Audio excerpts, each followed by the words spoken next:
Well, it's Arbor Day, folks, and we're getting ready to plant some trees here. This is something we all can take a look at our own yards and think, is there room for one more tree in my yard? And if you decided that's the case, then we're going to go over the basic techniques in planting a potted tree. So first of all, you want to get something that you feel is hardy and appropriate for your landscape. You can talk to your nursery professional about the plant selections they have and how that might work with your current landscape. Once you get the tree home, there's a couple of main steps we want to look at. First of all, we want to make sure that we dig a hole that's probably 2 to 3 times as wide as the pot.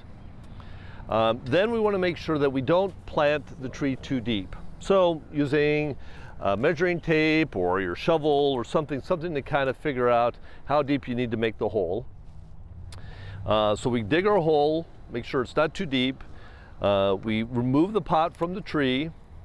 Look for any roots that may be circling the tree. So we don't want to get too carried away with removing roots, but we want to make sure that we don't leave anything that we call stem girdling roots. So 5-10 years from now, you'll wonder why your tree is having a problem. You've seen those trees blow over on Backyard Farmer, and many times that was the culprit. There was a stem girdling root. So we want to cut those away.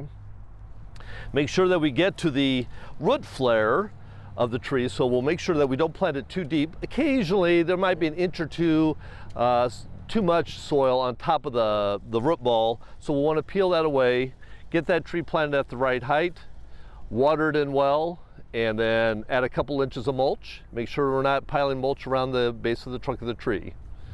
If your soil is unusually hard, if you have a lot of high clay soil or it's been very difficult digging, you know, kind of depending on who you talk to, you can add some topsoil or some compost to the tree. We're going to want to incorporate that into the soil that we took out so that we have a nice mix in there. And as we do it, we want to loosely pack the soil around the ball of the tree. We don't want to stomp around the outside of it or pack it in with a shovel or something like that. So we want to loosely get it in there, use our hands, maybe the blade of the shovel to make sure we get it all the way down. Water it in well. You may need to add some more soil after it's been watered in well. So that way we have the right amount of soil in the hole. We don't have any roots that'll have a tendency to dry out. And then moving forward, keep an eye on it. Use that screwdriver test to make sure that the soil is moist but not so wet that we end up with some root rot and some pathogen problems moving forward. And kind of continue to monitor that as we go through the season. As we get into late summer, obviously, depending on the heat and how dry it is, you may have to pick up watering again.